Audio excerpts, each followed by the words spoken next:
மக்களவைத் தேர்தல் நடைபெற்ற தமிழகம் உள்ளிட்ட 12 மாநிலங்களில் வாக்காளர்களுக்கு கொடுப்பதற்காக கொண்டு செல்லப்பட்ட 81 கோடி ரூபாயை தேர்தல் ஆணையம் நேற்று பறிமுதல் செய்தது. இது மட்டுமின்றி வாக்குப்பதிவு நடைபெற்ற 12 மாநிலங்களிலும் ஒட்டுமொத்தமாக 30 லட்சம் லிட்டர் மதுபானத்தையும் தேர்தல் ஆணையம் கைப்பற்றியுள்ளதாக துணை தேர்தல் ஆணையர் வினோத் சுட்சி தெரிவித்துள்ளார்.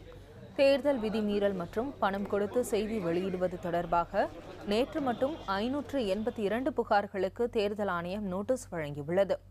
இதில் 321 புகார்கள் நிரூபிக்கப்பட்டுள்ளதாக தேர்தல் ஆணையம் தெரிவித்துள்ளது. ராஜஸ்தானில் அதிகபட்சமாக 168 புகார்கள் பதிவு செய்யப்பட்டு அதில் 115 புகார்கள் உறுதி செய்யப்பட்டுள்ளன.